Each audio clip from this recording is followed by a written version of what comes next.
새벽 6시 40분 민강유통 본사 3실 8층 공실장은 창가에 서 있습니다. 그의 손은 떨리고 있습니다.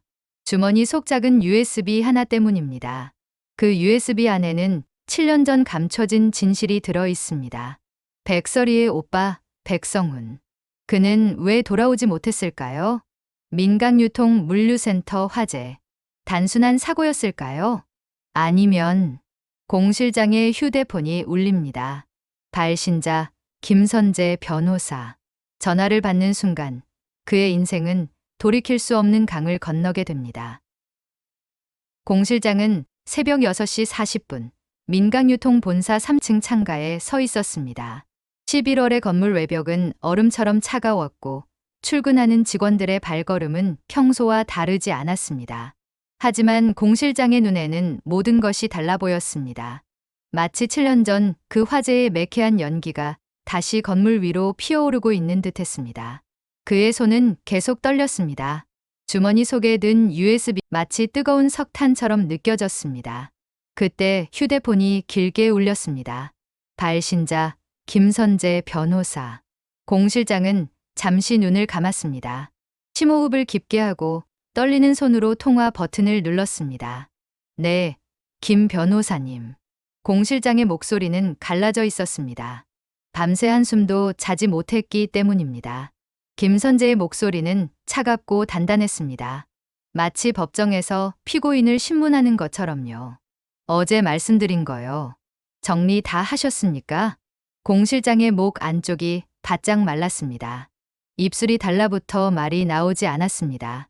김선재는 이미 모든 걸 알고 있었습니다. 공실장이 민강유통 물류센터 화재에 대한 내부 기록을 7년 동안 몰래 모아왔다는 것을. 그 기록은 단순한 사고 보고서가 아니었습니다. 고의 방화, 보험 사기, 유가족 협박, 그리고 실종자 사건 은폐까지 민강유통의 어두운 심장이 고스란히 담긴 기록이었습니다. 하루만 더 시간을 주시면. 공실장의 목소리가 떨렸습니다. 그는 스스로도 이 말이 변명에 불과하다는 걸 알고 있었습니다. 실장님. 김선재가 말을 끊었습니다. 그의 목소리에는 더 이상 인내심이 남아있지 않았습니다. 오늘부터 민경채 전무 쪽에서 움직임이 있습니다. 검찰도 화재보험금 건을 다시 들여다본다고 하고요. 공실장의 심장이 쿵쾅거렸습니다. 그리고 김선재는 조용히 그러나 단호하게 한마디를 덧붙였습니다. 누가 먼저 터뜨리느냐에 따라 공범이 되거나 제보자가 됩니다. 공실장의 손이 덜덜 떨렸습니다. 그 손 위에는 작고 하얀 USB 하나가 놓여 있었습니다. 겉면에는 작은 글씨로 이렇게 적혀 있었습니다. 2018년 3월 15일 물류센터 화재 진실 기록. 그 안에 백설이의 오빠 백성훈 실종 사건의 진실이 들어 있었습니다. 김선재는 통화를 끊기 전에 마지막으로 말했습니다. 오늘 저녁 7시까지 결정하세요. 그 이후엔 제가 먼저 움직입니다. 또 전화가 끊겼습니다. 공실장은 창밖을 바라봤습니다. 서울의 하늘은 잿빛이었고 출근하는 사람들은 각자의 삶을 살고 있었습니다. 하지만 공실장은 알고 있었습니다. 오늘 그가 내리는 결정이 수많은 사람들의 운명을 바꿀 것이라는 것을. 백설이, 문태경, 민두식 회장, 민경채 전무, 그리고 김선재까지 모두가 이 유에 노리고 있었습니다. 공실장은 유에 주머니 깊숙이 넣었습니다. 그리고 중얼거렸습니다. 7년. 너무 오래 도망 다녔어. 그는 창가에서 돌아서서 책상으로 걸어갔습니다. 발걸음이 무거웠습니다. 마치 발목에 쇠사슬이 달린 것처럼요. 오전 9시가 되었습니다. 비서실 문이 열렸습니다. 막내 비서가 커피 트레이를 들고 들어오다 말고 멈칫했습니다. 공실장의 책상 위에 놓인 USB를 힐끔 봤기 때문입니다. 실장님, 괜찮으세요? 얼굴이 너무 창백하신데. 공실장은 무의식적으로 USB를 가렸습니다. 손이 재빨리 움직였습니다. 일정. 조정하느라 그래. 괜찮아. 막내 비서는 걱정스러운 표정으로 커피를 내려놓았습니다. 무리하지 마세요. 요즘 너무 피곤해 보이세요. 응, 고맙다. 막내 비서가 물러가자 공 실장은 의자에 주저앉아 숨을 몰아쉬었습니다. 가슴이 답답했습니다. 마치 누군가가 가슴을 짓누르고 있는 것처럼요. 그의 머릿속에 7년 전 그날이 생생하게 떠올랐습니다. 2018년 3월 15일 밤 11시 47분. 민강유통 물류센터에서 검은 연기가 하늘을 뒤덮었습니다. 소방차 사이렌이 귀를 찢었습니다. 사람들이 비명을 지르며 달려나왔습니다. 그리고 그 혼란 속에서 한 여자가 울부짖고 있었습니다. 백설이의 어머니였습니다. 우리 성훈이는 어디 있어요? 그 아이는 돌아오지 않았잖아요. 어머니는 무릎을 꿇고 소방관들에게 매달렸습니다. 손이 거칠게 소방관의 팔을 붙잡았습니다. 하지만 소방관들은 고개를 저었습니다. 그들의 얼굴도 그을음으로 새까맣게 변해 있었습니다. 죄송합니다. 내부가 너무 무너져서 수색이 어렵습니다. 어머니는 그 자리에서 쓰러졌습니다. 누군가가 그녀를 부축해서 일으켰지만 그녀는 계속 오열했습니다. 그 순간 공 실장 옆에 서 있던 민두식 회장이 낮게 속삭였습니다. 정리해. 깔끔하게. 단 네 글자였습니다. 하지만 그 네 글자가 공 실장의 인생을 바꿔놓았습니다. 공 실장은 그때 알았습니다. 백성우는 실종이 아니라는 것을. 그는 건물 내부에 갇혀 있었습니다. 하지만 민강유통은 그를 구하지 않았습니다. 아니, 구할 수 없었습니다. 왜냐하면 그 화재는 사고가 아니었기 때문입니다. 의도된 방화였습니다. 공 실장은 책상 서랍을 열었습니다. 그 안에는 오래된 사진 한 장이 있었습니다. 백성훈의 사진. 20대 초반의 청년. 밝게 웃고 있는 얼굴. 운동화 끈을 묶고 있는 모습. 공 실장은 그 사진을 오랫동안 바라봤습니다. 눈가가 뜨거워졌습니다. 미안해. 정말 미안해. 그는 사진을 다시 서랍에 넣었습니다. 그리고 노트북을 켰습니다. 하지만 화면을 켜자마자 그는 손을 멈췄습니다. 왜냐하면 화면에 이메일 알림이 떠 있었기 때문입니다. 발신자 민경채 전무. 제목 오늘 저녁 일정. 공 실장은 떨리는 손으로 이메일을 열었습니다. 공 실장님, 오늘 저녁 7시에 호텔 라운지에서 뵙겠습니다. 그리고 그 USB, 저도 좀 봐야겠어요. 민경채. 공 실장의 등골이 서늘해졌습니다. 민경채도 알고 있었습니다. 유의 존재를. 어떻게? 공 실장은 황급히 주변을 둘러봤습니다. 혹시 누군가가 자신을 감시하고 있는 건 아닐까? 그는 노트북을 닫았습니다. 심장이 미친 듯이 뛰었습니다. 김선재는 7시까지 답을 원했습니다. 민경채도 7시에 만나자고 했습니다.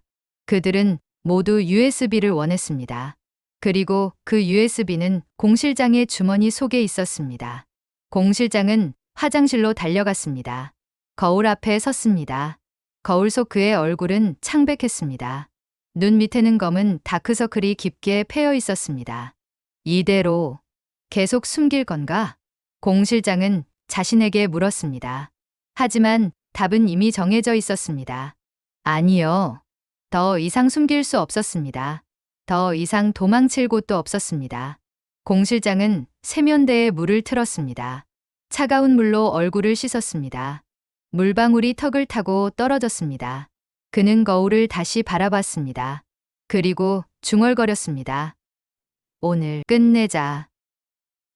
이 이야기가 어떻게 끝날지 궁금하시다면 구독과 좋아요 부탁드립니다. 여러분의 작은 클릭이 더 좋은 콘텐츠를 만드는 큰 힘이 됩니다. 점심 무렵이 되었습니다. 공 실장의 휴대폰에 메시지가 도착했습니다. 회장님이 좋아하셨던 반찬 그대로래요. 백설이 씨가 직접 싸왔다고 하네요. 공 실장은 경실 직원이 보낸 사진을 확인했습니다. 깔끔하게 포장된 도시락이 보였습니다. 제육볶음, 황태구, 깍두기, 민두식 회장이 가장 좋아하던 메뉴였습니다. 공 실장은 경실로 향했습니다. 복도를 걸으며 그는 계속 생각했습니다. 백설이를 어떻게 대해야 하지? 그녀는 아직 진실을 모른다. 내가 오늘 진실을 밝히면 그녀는 어떻게 될까? 병실 문을 열었습니다. 민두식 회장은 침대에 반쯤 기대어 앉아 있었고 백설이가 도시락을 차리고 있었습니다. 실장님도 드세요. 백설이가 환하게 웃으며 말했습니다. 그 미소는 너무 순수했습니다. 너무 밝았습니다. 공 실장은 그 미소를 보는 순간 가슴이 무너져 내렸습니다. 이 여자는 아직 모릅니다. 자신의 오빠가 왜 돌아오지 못했는지, 누가 오빠를 죽였는지. 공 실장은 도시락 뚜껑을 열었습니다. 제육볶음 냄새가 코를 찔렀습니다. 고추장의 달콤 짭짤한 향, 마늘의 알싸한 냄새, 그리운 냄새였습니다. 하지만 그는 숟가락을 들지 못했습니다. 목이 너무 막혀서 아무것도 넘어가지 않을 것 같았습니다. 실장님, 입맛이 없으세요? 백설이가 걱정스럽게 물었습니다. 아니, 그냥 체한 것 같아. 공 실장은 억지로 웃으며 대답했습니다. 먼저 나갈게요. 급한 전화가 와서. 아, 네. 조심히 가세요. 백설이는 고개를 끄덕였습니다. 공 실장은 경실을 나섰습니다. 문을 닫는 순간 그는 뒤를 돌아봤습니다. 백설이는 민두식 회장에게 국을 떠서 드리고 있었습니다. 정성스럽게 한 숟갈 한 숟갈. 공 실장은 주먹을 쥐었습니다. 손톱이 손바닥에 파고들었습니다. 이 사람을, 회장님을 진짜 고발해도 되는 걸까? 하지만 곧 다른 생각이 떠올랐습니다. 백성우는 어땠을까? 그도 누군가의 소중한 가족이었는데, 그도 백설이처럼 정성스럽게 만든 도시락을 먹었을 텐데. 공 실장은 복도를 빠르게 걸었습니다. 사무실로 돌아가는 동안 그의 마음은 정해졌습니다. 사무실로 돌아온 공 실장은 노트북을 켰습니다. 포털 사이트 검색창에 한 단어를 입력했습니다. 서울중앙지검 제보. 검색 결과가 떴습니다. 서울중앙지검 내부 제보 시스템. 익명, 보장, 신변 보호 가능. 공 실장은 링크를 클릭했습니다. 제보 양식이 나타났습니다. 제목, 내용, 첨부 파일. 공 실장의 손가락이 키보드 위에서 멈췄습니다. 이거 누르면 나는 끝인데. 그는 천장을 올려다봤습니다. 형광등 불빛이 눈부셨습니다. 하지만 그의 손은 움직이기 시작했습니다. 제목, 민강유통물류센터 화재 조작 및 실종자 은폐 제보. 내용, 저는 민강유통 비서실장 공입니다. 2018년 3월 15일 발생한 물류센터 화재는 고의적인 방화였습니다. 민강유통은 노후 건물 정리와 보험금 수령을 목적으로 화재를 계획했고 그 과정에서 야간 근무자 한 명이 사망했습니다. 회사는 이 사실을 은폐하고 피해자를 신원불명 실종자로 처리했습니다. 피해자의 이름은 백성훈입니다. 그는 당시 22세였습니다. 비공식 야간 아르바이트생이었습니다. 회사는 그가 건물 안에 있다는 걸 알고 있었지만 구조하지 않았습니다. 첨부 파일에 모든 증거가 담겨 있습니다. 공 실장은 US 노트북에 꽂았습니다. 파일 목록이 떴습니다. 민두식 회장 방화 지시 녹취록, 엠프사 보험금 증액 계약서, 피지 야간 근무자 명단 조작 전후 비교, CCTV 백업 파일 삭제 기록, 유가족 협박 문자 메시지 캡처, 계좌 이체 내역 입막음 자금, 공 실장은 모든 파일을 선택했습니다. US 첨부 완료. 마우스 커서가 전송 버튼 위에서 떨렸습니다. 공 실장은 눈을 감았습니다. 그리고 깊게 숨을 들이마셨습니다. 백성훈 씨, 이제라도 늦지 않았기를. 클릭, 제보가 성공적으로 전송되었습니다. 담당 검사가 검토 후 연락드리겠습니다. 제보해 주셔서 감사합니다. 화면에 메시지가 떴습니다. 공 실장은 노트북 화면을 바라보며 중얼거렸습니다. 이제 돌아갈 수 없네. 그는 의자에 깊숙이 몸을 기댔습니다. 온몸에 힘이 빠져나가는 것 같았습니다. 하지만 동시에 7년 동안 짊어지고 있던 무거운 짐이 조금 가벼워진 것 같았습니다. 그 시각 여러 곳에서 사람들이 움직이고 있었습니다. 법무법인 사무실에서는 김선재가 책상 위에서 검은 USB 굴리고 있었습니다. 그 USB 안에는 민두식 회장이 직접 김선재에게 지시한 불법 보험 설계, 녹취와 증거 인멸 지시 문서가 담겨 있었습니다. 공 실장이 움직였으면 나도 준비해야지. 김선재의 입술이 비틀렸습니다. 그는 7년 전 물류센터 화재 당시 민강유통의 자문 변호사였습니다. 민두식 회장은 김선재에게 모든 증거를 없애라고 지시했고 김선재는 충실하게 그 일을 수행했습니다. 하지만 김선재는 똑똑했습니다. 아니, 영리했다고 해야 할까요? 그는 모든 과정을 몰래 녹음하고 기록했습니다. 언젠가 이게 내 보험이 될 거야. 그렇게 생각하며 그는 모든 대화를 녹음했습니다. 회장과의 전화 통화, 은밀한 회의실에서의 대화, 증거인멸을 지시하는 이메일, 모든 것을 백업했습니다. 그리고 7년이 지난 지금 그 보험을 사용할 때가 왔습니다. 김선재는 휴대폰을 꺼내 문자를 보냈습니다. 수신자 서울중앙지검 강 검사. 내용 민강유통 관련 중요한 정보가 있습니다.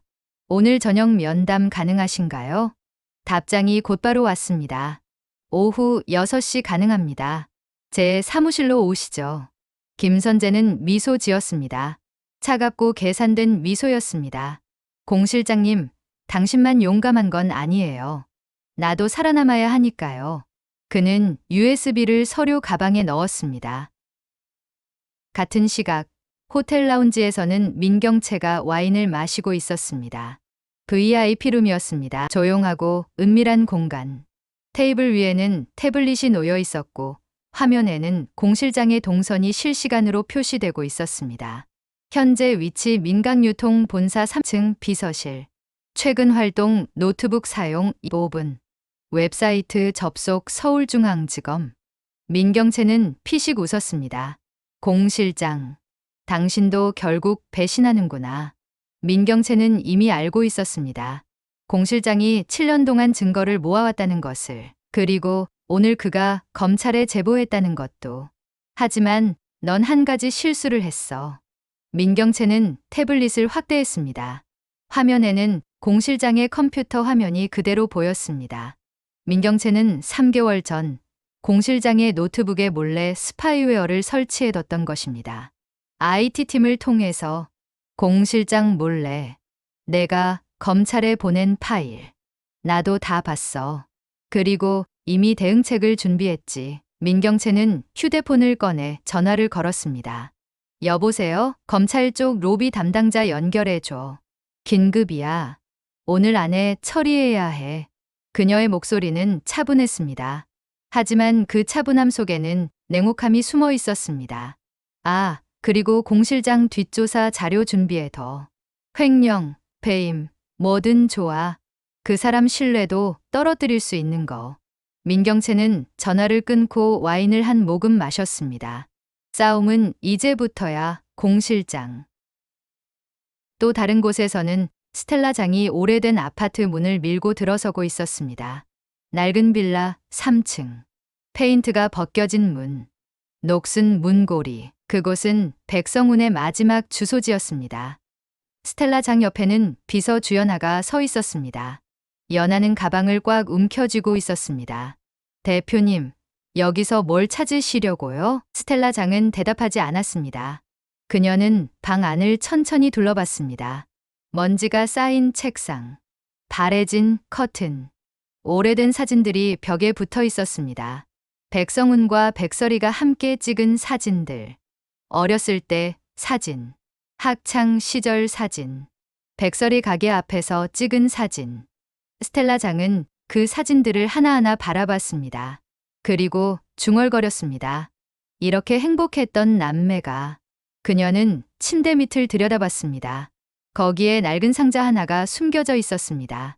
스텔라장은 그 상자를 꺼냈습니다. 뚜껑을 열자 안에는 편지와 USB가 들어 있었습니다. 백설이에게. 편지 봉투에 적힌 글씨는 삐뚤빼뚤했습니다. 급하게 쓴 것 같았습니다. 스텔라장은 USB를 들어 올렸습니다. 이 여자가 마지막에 남긴 게 뭐인지 확인하고 싶어서 왔어. 대대님, 이건 혼자 보면 또 다른 거래가 돼요. 주연아가 조심스럽게 말했습니다. 스텔라 장은 피식 웃었습니다. 백설이랑 일하면 사람이 너무 착해지네. 예전 같았으면 이거 혼자 쥐고 있었을 텐데. 그녀는 USB를 연아에게 건넸습니다. 파일 4개로 나눠. 검찰, 서리, 태경이, 그리고 나. 네, 공 실장 혼자 짊어질 일이 아니야. 우리도 증인이 돼야 해. 그래야 백설이가 이길 수 있어. 스텔라 장의 눈빛이 단호했습니다. 주연아는 고개를 끄덕였습니다. 알겠습니다. 지금 바로 복사하겠습니다. 스텔라 장은 창밖을 바라봤습니다. 서울의 하늘은 어두워지고 있었습니다. 성훈아, 이제 내 누나가 진실을 알게 될 거야. 그녀의 목소리는 낮고 무거웠습니다. 그리고 미소분식 뒷방에서는 백설이가 편지를 읽고 있었습니다. 테이블 위에는 편지 뭉치가 놓여 있었습니다. 봉투에 적힌 글씨는 삐뚤빼뚤했지만 백설이는 그 글씨를 알아봤습니다. 백설이에게 오빠의 글씨였습니다. 백설이는 떨리는 손으로 편지를 꺼냈습니다. 설이야, 설이가 이 편지를 읽고 있다면 나는 아마 돌아가지 못했을 거야. 미안해. 너한테 짐만 되고 떠나서 미안해. 나는 민간유통 물류센터에서 야간 아르바이트를 하고 있어. 돈을 모아서 가게 보증금 보태주려고 했는데 여기 뭔가 이상해. 밤마다 이상한 냄새가 나고 직원들이 몰래 뭔가를 옮기고 있어. 화학물질 같은 냄새야. 나는 이걸 몰래 녹음하고 사진 찍어뒀어. 혹시 내가 돌아가지 못하면 이 USB를 꼭 확인해줘. 여기 다 담아뒀어. 미안해. 너 혼자 두고 가서. 미안해. 내가 내 가게 차려줬을 때 얼마나 기뻤는지 몰라. 나는 너한테 빚만 졌어. 그래서 이번엔 내가 너 도와주고 싶었어. 근데 못 해줄 것 같아. 나 사랑해. 그리고 미안해. 꼭 행복하게 살아. 성훈 후 백설이는 편지를 읽으며 눈물을 흘렸습니다. 눈물이 편지 위로 떨어졌습니다. 글씨가 번졌습니다. 하지만 백설이는 울음을 참았습니다. 주먹으로 눈물을 닦았습니다. 아니야. 아직 울면 안 돼. 그녀는 편지와 함께 들어있던 USB를 꺼냈습니다. 백설이는 노트북을 켜고 USB를 연결했습니다. 파일이 열렸습니다. 물류센터 내부 영상. 밀사. 이상한 대화 녹음. 밀스. 화학물질 반입 사진. 칩히그. 야간 작업 일지. 스어스. 백설이는 파일을 하나씩 열어봤습니다. 첫 번째 영상이 재생됐습니다. 어두운 물류센터 내부. 흔들리는 화면. 화면 속에서 작업복을 입은 사람들이 커다란 통을 옮기고 있었습니다. 통에는 빨간색 경고 표시가 붙어 있었습니다. 인화성 물질, 취급 주의. 그리고 동생의 목소리가 들렸습니다. 오늘도 이상한 냄새가 나. 이게 뭐지? 왜 이런 걸 야간에 옮기는 거야? 두 번째 녹음 파일을 재생했습니다. 남자들의 대화 소리가 들렸습니다. 이거 다 치우고 나면 보험금 얼마나 나온다고? 몇십억은 나온다더라. 건물 노후에서 어차피 철거해야 하는데 이렇게 하면 돈도 받고 땅도 정리하고 일석이조지. 근데 사람들은 다 대피시킨 거 맞지? 당연하지. 명단에 있는 사람들은 다 빼놨어. 백설이의 손이 떨렸습니다. 명단에 있는 사람들. 그 말은 즉 명단에 없는 사람은 대피시키지 않았다는 뜻이었습니다. 백설이는 마지막 파일을 열었습니다. 사진이었습니다. 어두운 창고 구석에 쌓인 드럼통들. 그리고 그 옆에 놓인 서류. 확대해서 보니 서류에는 이렇게 적혀 있었습니다. 물류센터 정리 계획. 예상 보험금 350 실행일 8년 03월 15일. 백설이는 노트북을 덮었습니다. 더 이상 볼 수 없었습니다. 온몸이 떨렸습니다. 분노로, 슬픔으로, 그리고 억울함으로. 그래서 백설이는 주먹을 쥐었습니다. 눈물이 멈추지 않았지만 그녀의 눈빛은 단호했습니다. 이제 내가 끝낼게. 반드시. 오후 6시 30분. 서울중앙지검 청사 앞 계단에 공실장이 서 있었습니다. 그는 잠시 멈춰 섰습니다.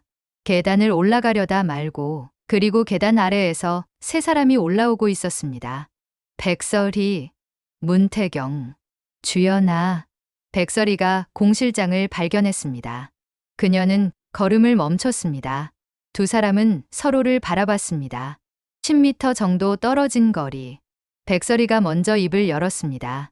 공 실장님이죠. 그 목소리는 분노도 원망도 아니었습니다. 그저 확인하고 싶은 사람의 목소리였습니다. 문태경이 차갑게 물었습니다. 왜 여기 있습니까? 공 실장은 잠시 침묵했습니다. 그리고 천천히 입을 열었습니다. 당신들한테 해야 할 말이 있어서요. 백설이의 눈이 커졌습니다. 누구에게요? 검사님들한테. 그리고 백설이 씨한테도. 문태경은 눈을 가늘게 떴습니다. 들어가면 돌아가기 어렵습니다. 그거 아십니까? 공 실장은 고개를 끄덕였습니다. 그래서 오늘 들어가려고요. 그동안 너무 도망만 다녔으니까요. 백설이가 한 걸음 다가왔습니다.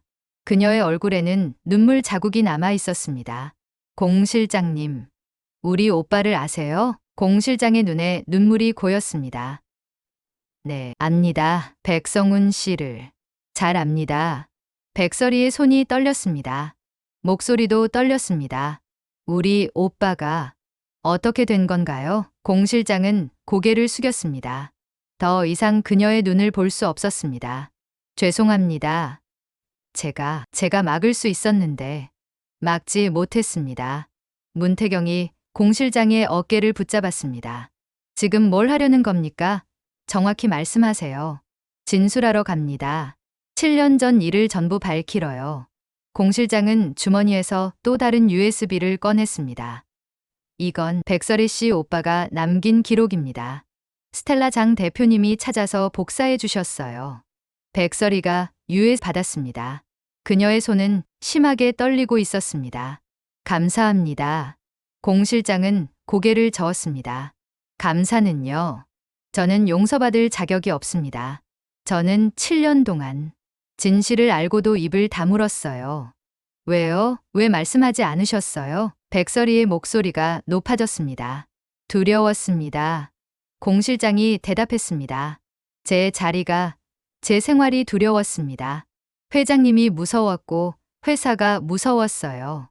그래서 백성훈 씨를 외면했습니다. 백설이는 눈물을 닦았습니다. 우리 오빠는 어떻게 됐나요? 공 실장은 고개를 들었습니다. 그의 눈에도 눈물이 가득했습니다. 화재 당일 백성훈 씨는 건물 안에 있었습니다.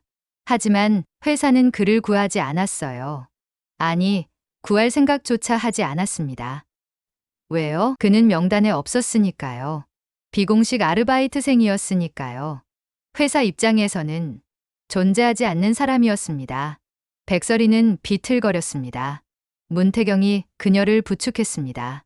그럼 우리 오빠는 화재로 사망했습니다. 하지만 회사는 그 사실을 은폐했습니다. 실종으로 처리하고 모든 기록을 지웠어요. 백설이는 그 자리에 주저앉았습니다. 주연아가 옆에 앉아 그녀를 감싸 안았습니다. 공 실장은 계단을 올랐습니다. 그리고 뒤돌아보며 말했습니다. 백설이 씨, 오빠는 끝까지 누나를 지키려고 했습니다. 증거를 남겨놓은 것도, 편지를 쓴 것도 모두 누나를 위해서였어요. 그걸 꼭 기억해 주세요. 백설이는 고개를 끄덕였습니다. 눈물이 뺨을 타고 끝없이 흘러내렸습니다. 공 실장은 검찰청 문을 밀고 들어갔습니다. 무거운 문이 천천히 닫혔습니다. 조사실. 형광등 불빛 아래 공 실장은 의자에 앉아 있었습니다. 맞은편에는 강 검사와 수사관 2명이 앉아 있었습니다. 책상 위에는 녹음기가 놓여 있었습니다. 빨간 불이 켜져 있었습니다. 강 검사가 물었습니다. 민강유통물류센터 화재 사건에 관여하셨습니까? 공 실장은 곧바로 대답했습니다. 네, 관여했습니다. 검사의 펜이 멈췄습니다. 수사관들도 긴장한 표정으로 공 실장을 바라봤습니다. 어떤 방식으로 관여했는지 구체적으로 설명해 보세요. 공 실장은 7년 전을 떠올렸습니다. 그리고 천천히 그러나 또박또박 입을 열었습니다. 2018년 3월 초 민두식 회장님은 저를 따로 불렀습니다. 노후한 물류센터를 정리하고 싶다고 하셨어요. 정리라는 게 무슨 뜻입니까? 철거입니다. 하지만 정상적인 철거는 비용이 너무 많이 들었어요. 성면 제거, 폐기물 처리, 인건비, 수백억이 필요했죠. 그래서 회장님은 다른 방법을 선택하셨습니다. 다른 방법이요? 화재입니다. 조사실이 조용해졌습니다. 벽시계 초침 소리만 똑딱거렸습니다. 공 실장은 계속 말했습니다. 회장님은 건물에 화재보험을 대폭 늘렸습니다. 원래 50억이었던 보험금을 350억으로 증액하셨어요. 그리고 3월 15일 밤 야간 근무자들을 모두 대피시킨 뒤 방화를 지시하셨습니다. 누가 실행했습니까? 외부 용역 업체입니다. 하지만 그들은 이미 출국했습니다. 회사에서 정리해 줬어요. 강 검사가 고개를 끄덕였습니다. 그럼 백성훈 씨는요? 그는 왜 대피하지 못했습니까? 공 실장의 목소리가 떨렸습니다. 백성훈 씨는 명단에 없었습니다. 명단에 없었다고요? 네, 그는 비공식 야간 아르바이트생이었습니다. 급여도 현금으로 받았고 4대 보험도 가입되지 않았어요. 회사 입장에서는 존재하지 않는 사람이었습니다. 강 검사의 얼굴이 굳었습니다. 그럼 회사는 그가 건물 안에 있다는 걸 몰랐다는 겁니까? 아닙니다. 공 실장이 고개를 저었습니다. 저는 알았습니다. 백성훈 씨가 그날도 근무 중이라는 걸요. 하지만 저는 회장님께 말씀드리지 않았습니다. 왜요? 두려웠습니다. 공 실장의 눈에서 눈물이 흘러내렸습니다. 만약 제가 말했다면 계획이 취소됐을 겁니다. 그럼 저도 연루된 게 드러났을 거예요. 저는 제 자리를 지키고 싶었습니다. 비서실장이라는 자리가 회장님 옆에 있는 그 자리가 너무 소중했습니다. 강 검사는 고개를 저었습니다. 그래서 한 사람이 죽었습니다. 네, 제가 죽인 겁니다. 공 실장은 얼굴을 두 손으로 감쌌습니다. 어깨가 떨렸습니다. 강 검사는 잠시 기다려줬습니다. 그리고 다시 물었습니다. 사건 이후에는 어떻게 처리했습니까? 공 실장은 고개를 들었습니다. 눈이 빨갛게 충혈되어 있었습니다.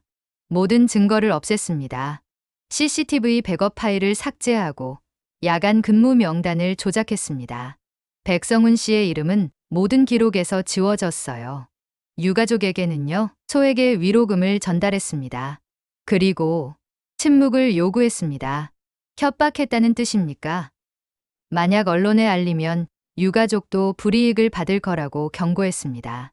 백성훈 씨가 불법 아르바이트를 했다는 것, 세금 신고를 하지 않았다는 것, 이런 걸 문제 삼겠다고 했어요. 강 검사는 펜을 놓았습니다. 증거는 있습니까? 공 실장은 USB를 꺼냈습니다. 여기 다 있습니다. USB 안에는 다음과 같은 파일들이 들어 있었습니다. 민두식 회장의 방화 지시 녹취록 12건. 보험금 증액 계약서 원본 스캔. 야간 근무자 명단 조작 전후 비교 엑셀 파일. CCTV 백업 파일 삭제 기록 IT팀 작업 일지. 유가족 협박 문자 메시지 캡처 102건. 계좌 이체 내역 입마금 자금 총 47억. 외부 용역 계약서 방화 실행 업체. 회의록 사건 은폐 논의 내용. 강 검사는 US 받아들었습니다. 이걸 왜 지금 제출합니까? 7년이나 지났는데. 공 실장은 잠시 침묵했습니다. 더 이상 도망칠 수 없어서요. 그리고 그는 고개를 들었습니다. 백설이 씨를 봤습니다. 그분이 아직도 오빠를 기다리고 있더라고요. 도시락을 싸서 병실에 오시고 회장님을 정성껏 돌보시는 걸 보면서 저는 더 이상 그 모습을 볼 수 없었습니다. 강 검사는 고개를 끄덕였습니다. 진술 내용은 모두 기록됐습니다. 추가 조사가 필요하니 대기해 주십시오. 그리고 강 검사는 잠시 멈췄다가 말했습니다. 용기 내주셔서 감사합니다. 공 실장은 고개를 숙였습니다. 아닙니다. 너무 늦었습니다. 그날 밤 서울중앙지검 서버에 자동 백업 알림이 떴습니다. 민강유통 화재 사건 내부 제보 긴급 중요. 제보자 공 민강유통 비서실장. 첨부 파일 27개. 중요도 최상. 검찰은 즉시 움직였습니다. 담당 검사는 긴급 회의를 소집했고 수사팀이 구성됐습니다. 같은 시각 미소분식 뒷방에서 백설이는 US 노트북에 꽂고 있었습니다. 오빠가 남긴 마지막 메시지가 재생됐습니다. 화면에는 어두운 물류센터 내부가 보였습니다. 그리고 오빠의 목소리가 들렸습니다. 서울이야. 만약 내가 돌아가지 못하면 이 영상을 꼭 봐줘. 여기 뭔가 이상해. 사람들이 밤마다 이상한 걸 옮기고 있어. 나는 이걸 기록해뒀어. 누나, 꼭 진실을 밝혀줘. 사랑해. 항상 행복하길 바라. 그리고 미안해. 영상이 끝났습니다. 백설이는 노트북을 덮었습니다. 손이 떨리고 있었지만 그 떨림은 두려움이 아니었습니다. 분노였습니다. 그리고 결심이었습니다. 오빠, 내가 끝낼게. 반드시. 문태경은 법무법인 사무실에서 소송 서류를 정리하고 있었습니다. 책상 위에는 공 실장이 복사해둔 추가 증거가 담긴 USB가 놓여 있었습니다. 문태경은 모니터를 켰습니다. 파일을 하나씩 확인했습니다.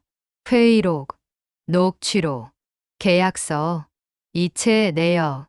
이 정도면 충분해. 이제 민강유통을 무너뜨릴 수 있어. 그는 휴대폰을 꺼내 백설이에게 문자를 보냈습니다. 끝까지 갑시다. 이제 우리가 이깁니다. 스텔라 장은 개인 금고 앞에 서 있었습니다. 그녀는 금고 안에 US 조용히 넣었습니다. 그 USB에는 백성훈이 남긴 원본 파일이 복사되어 있었습니다. 스텔라 장은 금고 문을 닫으며 중얼거렸습니다. 성훈아, 이제 됐다. 내 누나가 싸울 수 있게 무기를 줬어. 그리고 내가 남긴 진실이 세상에 드러날 거야. 그녀의 눈가가 촉촉했습니다. 김선재는 법무법인 사무실에서 검찰로부터 출석 요구서를 받았습니다. 그는 피식 웃었습니다. 역시 공 실장이 먼저 움직였군. 예상했던 대로야. 김선재는 자신의 USB를 꺼냈습니다. 그럼 나도 준비해야지. 혼자 지는 건 싫거든. 나도 살아남아야 해. 그는 변호인 선임 서류를 작성하기 시작했습니다. 민경채는 호텔 라운지에서 와인잔을 비웠습니다. 테이블 위 태블릿에는 검찰청 실시간 뉴스가 떠 있었습니다. 민강유통 화재 사건 재수사 착수, 내부 제보자, 진술 확보, 고해 방화 정황 포착. 민경채는 태블릿을 집어던졌습니다. 와장창. 태블릿이 바닥에 떨어져 화면이 깨졌습니다. 공 실장. 이 배신자. 하지만 그녀는 곧 침착함을 되찾았습니다. 심호흡을 하고 머리를 쓸어 올렸습니다. 아직 끝난 게 아니야. 나한텐 아빠가 있어. 그리고 변호사단도 있고. 그녀는 휴대폰을 꺼내 민두식 회장의 병실로 전화를 걸었습니다. 보호 대기실에서 공 실장은 좁은 의자에 앉아 있었습니다. 창문도 없는 그 방은 답답했지만 공 실장은 이상하게 마음이 편했습니다. 7년 만에 처음으로 숨을 쉬는 것 같았습니다. 7년을 숨기고 살았는데 그는 눈을 감았습니다. 이제야 조금 숨을 쉴 수 있겠네. 그의 주머니에는 작은 메모지가 들어 있었습니다. 백설이 씨, 저를 용서하지 않아도 됩니다. 다만 제가 남긴 기록은 끝까지 써주세요. 그것이 제가 할 수 있는 마지막 사과입니다. 공 실장은 눈을 감았습니다. 다음 날 아침 뉴스가 터졌습니다. 민강유통 7년 전 화재 사건, 검찰 전격 수사, 고해 방화 정황 확인, 실종자 은폐 의혹, 민두식 회장 참고인 조사 예정, 보험금 350억 사기 혐의. 민강유통 본사는 혼란에 빠졌습니다. 주가는 개장과 동시에 폭락했습니다. 하한가를 찍었습니다. 기자들이 본사 앞에 몰려들었습니다. 카메라 플래시가 터졌습니다. 그리고 미소분식 앞에서 백설이는 뉴스를 보고 있었습니다. 오빠, 이제 시작이야. 7년 동안 숨겨졌던 진실이 드러나기 시작했어. 그녀의 눈빛은 흔들리지 않았습니다. 진실은 드러나기 시작했습니다. 그리고 싸움은 이제부터였습니다. 공 실장의 용기 있는 고백이 7년 동안 감춰졌던 진실을 세상에 드러냈습니다. 백설이는 이제 오빠의 진실을 알게 됐습니다. 문태경은 싸울 무기를 얻었습니다. 스텔라 장은 마지막 빚을 갚았습니다. 그리고 민간유통은 무너지기 시작했습니다. 하지만 이야기는 여기서 끝나지 않습니다. 민두식 회장은 아직 침묵하고 있습니다. 민경채는 반격을 준비하고 있습니다. 김선재는 자신의 카드를 숨기고 있습니다. 진짜 전쟁은 이제부터입니다. 백설이는 오빠의 USB를 꼭 쥐었습니다. 문태경은 소송 서류를 정리했습니다. 스텔라 장은 마지막 준비를 했습니다. 그리고 공 실장은 보호실에서 조용히 기도했습니다. 부디 진실이 이기길. 여러분, 여기까지 봐주셔서 감사합니다. 이 이야기가 마음에 드셨다면 구독과 좋아요로 응원해주세요. 여러분의 관심이 더 좋은 이야기를 만드는 힘이 됩니다. 다음 편에서는 백설이의 본격적인 복수가 시작됩니다. 민두식 회장과의 최후 대결, 민경채의 반격, 그리고 김선재의 선택까지 끝까지 지켜봐 주세요. 감사합니다.